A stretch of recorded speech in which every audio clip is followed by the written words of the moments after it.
पहले जो है अब आपके बीच में मैं आमंत्रित करूंगा बिना किसी देरी के हमारे बीच में हरियाणा प्रदेश के आन बान शान हरियाणा जीके के बेताज बादशाह आपके बीच में आए हैं। जीके प्रवीण उड़ान, एक बार जोरदार तालियों के साथ में स्वागत करें जीके प्रवीण उड़ान। अपना खद्री साहब जानते हो सारे, एक ये सारे जिला परिषद आ रहे, इनका जो 200 पद है चुनाव आयोग वाला दन्नू जने बिस्कुट खाओ और फिर नाइट जे हैं ना, तो इनके पेपर होंगे ना अपने होने लग रहे। दुखी है सारे के सारे, लेकिन भाई जरा तक थोड़ा सा पता लगा है, चाहे खदरी साहब से बात हो चाहे और जो बंदे हैं नुमाइंदे उनसे बात हुई, इनका टाइम फिक्स है 5 और 6 7 नवंबर को उन्होंने लगा लो पेपर कन्फर्म होगा।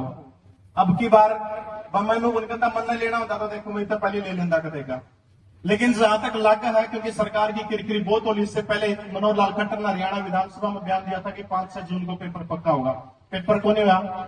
अब की बार दोबारा से फिर बयान दिलाया गया मुख्यमंत्री से और बाद में बोला भी गया है, हमने भी खुद मैंने भी चेयरमैन साहब को बोलिया, मैं चेयरमैन साहब आपने कम से कम भी 7-8 बार डेट दे ली, बालक विश्वास तो कौन करने लग रहे। अब की बार जो है भाई श्योर किया है कि पेपर 5 से 7 नवंबर को कन्फर्म होगा और भगवान करे 7 नवंबर वाले की जरूरत ना पड़े, 5 और 6 न हो जाए, क्योंकि 7 का तो बड़ा गड़बड़ होगी तो फिर ले होंगे। तो साथियों अपने पास में जो टाइम जो है बेहद कम बचा है, मात्र 1.5-2 महीने बचे हैं। इस टाइम का आप लोगों ने अपने तरीके से सदुपयोग करना है, क्योंकि दोस्तों यह पढ़ाई है ना, तकलीफ बहुत दे, दर्द बहुत दे, कोई बोले उठ के रात 4 बजे सबने स्वाद आओ 7-8 बजे उठा टिकाए थे, लेकिन मजबूरियां भाई उठा हुआ जो आज पढ़ाई का दर्द जो आप झेल रहे हो, अगर इसी तरीके से इस दर्द को थोड़े दिन और झेलते रहे तो मैं दावे के साथ कह सकता हूं ये दर्द आपकी सबसे बड़ी ताकत बन करके उभरेगा एक दिन। बस इसी तरह से आप लगे रहिएगा, डट करके आप मेहनत करते रहिएगा। ये जो व्हाट्सएप फोन सारा सौदा कुछ नहीं भाई इस दुनिया में, जितना जल्दी हो सके बाहर निकल के बस सिर्फ जो आपके जितना काम आवे। मार्क जुकरबर्ग का नाम सुना हुआ जिसने फेसबुक बनाई है, वो हमेशा एक ही रंग की टी शर्ट पहनना है, देखियो आप एक ही कलर की टी शर्ट पाओगे उस पर, पीछे ही कमी बोली उस पर। एक बार पत्रकार ने उनसे पूछ लिया कि मार्क साहब आप ये जो सिर्फ एक के रंग की ड्रेस क्यों पहन हो? बोला मैं जब बाहर जाता हूं ना, मेरे कपड़े देखकर कोई नहीं कहता कि मार्क जुकरबर्ग है, मेरा फेस देख करके वो लोग कहते कि हाँ ये वही बंदा जिसने पूरी दुनिया को अंगूठे पर नचा रखा है। अरे वास्तविकता फेसबुक और ताश 2 ऐसी चीज है भाई, लगे रहिए कुछ नहीं मिलना। 2 घंटे ताश खेल के उठ जाओ कुछ नहीं, 5-6 जन खा के उठ जाएगा, 2 घंटे फेसबुक चलाएगा कुछ नहीं मिलना। एक आधे की घड़ी अच्छी किस्मत हो तो उसकी क्या बोल सकता, बाकी कुछ नहीं मिलता होगा। तो भाई समय भाई साहब यार बोल लेने दो, इतने दूर तैयार रहना है क्या, तो कैसे शैम्पू लाया क्लिनिक प्लस का करके मेरे साथियों।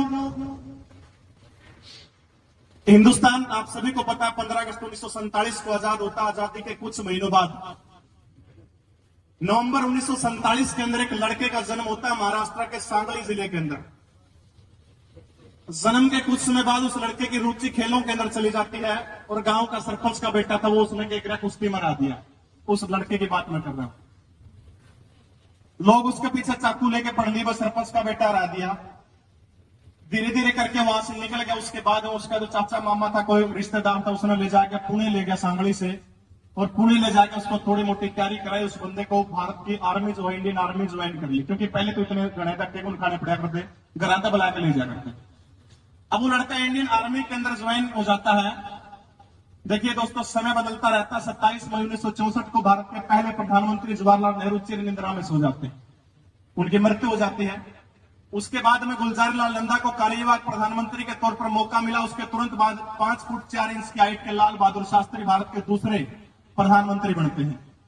और जब शास्त्री जी भारत के प्रधानमंत्री बने थे तो सबसे भयंकर समस्या उनके सामने ये थी कि भारत के आर्मी के जवान उनको ये कहने जाते थे कि शास्त्री जी पाकिस्तान वाले आते हैं और मार के चले जाते हैं। तब शास्त्री जी ने कहा था कि उनको घुस के मारने का काम करिए। और तब भारत और पाकिस्तान के बीच में युद्ध होता है 1965 का वार, आप सभी ने पढ़ा होगा, बुजुर्ग बैठे सारे के सारे जानते हैं। उस 1965 के युद्ध के अंदर जिस लड़के का जिक्र मैं कर रहा हूं, जिसका नवंबर 1947 के अंदर महाराष्ट्र के अंदर जन्म हुआ था, उस लड़के को 9 गोलियां लग जाती है। 9 एक गोली जो है रीढ़ की हड्डी में लग जाती है पीछे, जंगा में गोली लग जाती है, खोपड़ी के इस साइड से होते हुए एक गोली यहां से चीर के निकल जाती है। और नीति देखिए, 9 गोली लग गई, 9 गोली लगने के बाद वो बंदा हार नहीं मानता है, सड़क सड़क के थोड़ा थोड़ा आगे आके रोड था, उस रोड के ऊपर आ जाता है। ये जम्मू कश्मीर की बात है। जब वो रोड के ऊपर आया तो देखो युद्ध चल रहा है, बिल्कुल कोई नियम वगैरह युद्ध में थोड़े फॉलो होंगे। एक आर्मी का ट्रक था, ट्रक जाने लग रहा है, उसकी जो टांग जो थी, दोनों टांगों के ऊपर को आर्मी का ट्रक निकल जाता है। जरा सोच के देखिए, जिसके पास 9, जिसके शरीर में 9 गोली पहले से है और आर्मी का ट्रक उसके दोनों पांव के ऊपर से निकल जाता है, उस बंदे के साथ में क्या बीती होगी। वहां से उठा के उसको हॉस्पिटल ले जाया जाता है। 17 महीने तक ये लड़का कोमा के अंदर चला जाता है, बिल्कुल कुछ नहीं बोलता। 17 महीने बाद हॉस्पिटल के अंदर एक सफाई कर्मचारी है, जब थोड़ा बहुत होश आता है उनको 10 रुपए उससे मांगता है और ये लड़का 30-30 नींद की गोलियां खा जाता था, क्योंकि नींद नहीं आती थी, इतना भयंकर पीड़ा। डॉक्टर ने एक पांव काट दिया, एक हाथ काट दिया, यहां से एक पांव नहीं है, एक हाथ लगभग यहां से हाथ काट दिया। उसके बाद शरीर के अंदर इतनी चीजें हैं और जो कमर के नीचे वाला हिस्सा वो सारा का सारा लकवा मार गया, उसने लकवाग्रस्त हो गया। अब इतनी सारी परिस्थितियां होते हुए सफाई कर्मचारी कहता है उसको कि सिर्फ 10 रुपए दे दो।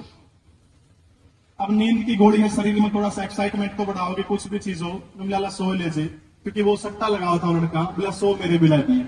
मटका नाम का कोई सट्टा होगा बड़ा कोई, वो 100 रुपए लगाए तो उनका 40,000 रुपए आ गया। मैं प्रेरित नहीं कर रहा सट्टा लगाने के लिए, कभी मेरी बात को गलत ना समझाया। तब उसने उड़ते ही थोड़ी सी प्रेरणा मिलेगी, वह खुशी, क्योंकि देखो बेड पर पड़ गया था। उस टाइम के युद्ध के जो पीड़ित जो थे, सरकार भी उनकी ज्यादा संभाल नहीं कर रही थी। वहां से जब वो थोड़ा सा आगे बढ़ा तो भारतीय क्रिकेट टीम के कप्तान हुआ करते थे विजय मर्चेंट, अगर आपने किसी ने नाम सुना तो इनका। विजय मर्चेंट जो है, इनको क्या करते हैं, वहां से उठा करके ले जाते हैं और उनको तैरना सिखाते हैं। तैराक तो पहले से थे, लेकिन और अच्छे तरीके से उनको तैरना सिखाते हैं। 1967 जब आ गया तो 1967 आते आते ये बंदा आत्महत्या का प्लान कर चुका था कि मेरे को मरना है। मैं उसी नौजवान की बात कर रहा हूं जो 1947 के अंदर जन्मा था। धीरे धीरे करके उसको जब तैरना सीखा, बताओ एक हाथ और एक पैर नहीं है, फिर तैरना कितना मुश्किल काम है। लेकिन उस बंदे ने हौसला नहीं हारा, तैरना सीखा लगातार। और जब 1972 के अंदर पैरालंपिक खेलों के अंदर भारत का प्रतिनिधित्व करने की बारी आती है, तो इस लड़के को तैराकी में हिंदुस्तान की तरफ से भेजा जाता है। मात्र 34 सेकंड के अंदर इस दिव्यांग ने 50 मीटर तैराकी के अंदर गोल्ड मेडल भारत को व्यक्तिगत सफलता के अंदर दिलाने का काम किया था। जब मैंने इसकी जीवनी के बारे में थोड़ा और पढ़ा तो लगातार 8-8, 9-9 घंटे, जी हां मैं बात कर रहा हूं मुरलीकांत पेटकर की। मुरलीकांत पेटकर वो व्यक्ति जिसने पैरालंपिक खेलों के अंदर हिंदुस्तान को व्यक्तिगत सफलता के अंदर पहला गोल्ड मेडल दिलाने का काम किया था। जब मैं इसकी जीवनी के बारे में थोड़ा सा और पढ़ रहा था तो उससे देखने के ऊपर पता चलता है कि इतने सारे प्राइज होते हुए भी कहता कि मैं लगातार 8-8, 9-9 घंटे तैरने का काम करता हूं। शरीर जवाब दे जाता था, बिल्कुल पूरी तरह से हाथ पैर सुन हो जाते थे। मैं गोलियां खा के दोबारा से फिर तैराकी के अंदर, तालाब वगैरह के अंदर फिर कूद पड़ता था। उसके बाद कंटिन्यू में लगा रहता था। और जो दोस्तों लगा रहोगा ना, क्योंकि ये वो चीज है, ये पढ़ाई चाहे कोई भी काम हो, जो लगातार कंटिन्यू लगा रहोगा वो बंदा कभी भी हार नहीं मान सकता। लाख दलदल हो पांव जमाए रखिए, लाख दलदल हो पांव जमाए रखिए, हाथ खाली ही सही मगर ऊपर उठाए रखिए। कौन कहता है कि छलनी में पानी रुक नहीं सकता? कौन कहता है कि छलनी में पानी रुक नहीं सकता? बस बर्फ बनने तक हौसला बनाए रखिए, बर्फ बनने तक हौसला बनाए रखिए। साथियों, जिंदगी में जो कुछ भी होया आपका गलत, मैं तो मेरा ऐसा मानना है कि जिंदगी में जो कुछ हो, पेपर लेट हो गया मान लिया, या पिछले पेपरों में आप अच्छी परफॉर्म ना कर पाए हो, कोई बड़ी बात नहीं। हमेशा हर चीज को जिंदगी में पॉजिटिव लेना चाहिए। शायद उसके अंदर परमात्मा है ना, गलत को नहीं करता ऊपर वाला कदे भी, उसके अंदर कुछ ना कुछ कोई राज छिपा है। बोर तो नहीं हो रहे? हरियाणा के अंदर फतेहाबाद जिले के अंदर एक विधानसभा सीट पड़ती है टोहाना, अगर आपने सुना हो तो। टोहाना विधानसभा सीट से सुभाष बराड़ा जो बीजेपी के पूर्व में अध्यक्ष रहे हैं, वो चुनाव लड़ते हैं, पिछली बार बीजेपी के अध्यक्ष थे। उनके सामने एक शख्स था जो कांग्रेस पार्टी से टिकट मांग रहा था, देवेंद्र बबली, अगर आपने नाम सुना हो तो, आजकल मंत्री हरियाणा सरकार के अंदर। वो कांग्रेस पार्टी से टिकट मांग रहे थे, लेकिन देखो राजनीति बहुत लंबी अलग तरह की चीज होती है। उस बंदे को कांग्रेस से टिकट नहीं मिली। मेरा एक जानकार मित्र है, जब उसने मेरे को घटना बताई कि जब देवेंद्र बबली की कांग्रेस से टिकट कटी, क्योंकि उस बंदे ने दिन रात 5 साल लगातार बहुत ज्यादा मेहनत करके थी, बोले आंखों में आंसू थे कि टिकट नहीं मिली। अब देखो सीन ऐसा बन गया कि उसको वहां से टिकट नहीं मिली और जेजेपी ने नई पार्टी बनी थी, जेजेपी ने देवेंद्र बबली को टिकट दे दी और वो बंदा टोहाना से जीत गया सुभाष बराड़ा को राके, और उसके बाद वो बंदा हरियाणा सरकार में मंत्री। मेरा कहने का मतलब यह है कि परमात्मा ने सही करे कि उस पर कांग्रेस की टिकट को नहीं मिली, जीत जिंदा कांग्रेस में भी केवरा, लेकिन जीत के कड़ा बैठा रहो, विपक्ष में बैठा रहो। आज वो बंदा देखो परमात्मा ने करा, कांग्रेस ने उसके कर्म में भाग्य खींच के ले जाते, उसके टिकट नहीं मिली, वो बंदा चला गया जेजेपी मारा, वो बंदा मंत्री है। तो इसलिए साथियों जितना भी टाइम निकलने लग रहा है या जो भी आपके साथ में आज तक जो भी घटनाएं घटी हैं, मैं तो ऐसा मानता हूं कि अच्छे के लिए घटी। दूसरी चीज, समय दौर आजकल का कुछ ऐसा है जो हमारे युवा भाई बहन जो हैं, काबू रखना अपने आप के ऊपर बहुत बड़ी बात है। ये महिला जी, राजेश महिला जी स्टेज पे वापिस आए। क्या हो गया, पीछे तो देखे होंगे, मान सम्मान रह गया था, कर दो ना, इसी प्रोग्रामों में बड़ी चिंता रहा करो भाई। अच्छा, पहले ले लिए थे ना भाई। मैं भावना में बहने की बात कर रहा था, इस तरह की चीजों से बिल्कुल दूर हट करके आपने अपने प्रयास करने हैं, और जो आने वाले 1.5 महीने हैं उनको कम से कम भी आप 4-5 महीनों के अंदर जब बदलने का काम करेंगे, पेपर होगा निश्चित रूप से, उसको कोई नहीं टाल सकता। हो सकता है कोई इंसान, अगर आप किसी के पीछे लगते हैं, किसी के आगे लगते हैं, कोई भी इंसान धोखा दे सकता है इस दुनिया में। माँ बाप और भाई बहन के प्यार के सिवा किसी की कोई गारंटी नहीं है। लेकिन दोस्तों एक चीज ऐसी है जो जिंदगी में आपसे शायद कोई इंसान बेवफाई कर सकता है, वो चीज आपसे जिंदगी में कभी भी बेवफाई नहीं करेगी, मैं ऐसा वादा करता हूं। वो चीज आपकी किताबें, जितना आप उन किताबों के अंदर खोओगे, जितना डूबोगे, उतना ये किताबें आपका साथ देगी। इसलिए अन्य चीजों से हाथ बिल्कुल पूरी तरह से हटा करके सिर्फ और सिर्फ किताबों की तरफ ध्यान करिएगा। एक रिक्वेस्ट छोटी सी आप सबसे करके जा रहा हूं कि जो भी भाई बहन बैठे हैं, जो पढ़ नहीं रहे, अपने माँ बाप की तरफ देखते हुए आपके पिता की जो फिक्र है ना, उस फिक्र को आपने फक्र में बदलने का काम करना है।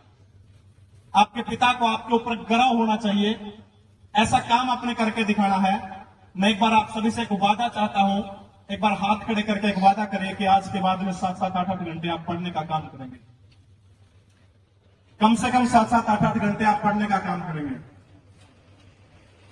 इतना तो कम से कम, जो भी नहीं पढ़ेगा उसकी मां का नहीं मिला दोस्तों। उनके सपने पूरे करने के लिए पढ़ोगे। पाने खोने की यहां चीजें हैं, और दोस्तों वो व्यक्ति कामयाब वो होगा जो बंदा हालात और वक्त का जो रोना नहीं रोगा ना, वो जिंदगी के अंदर कामयाब होगा।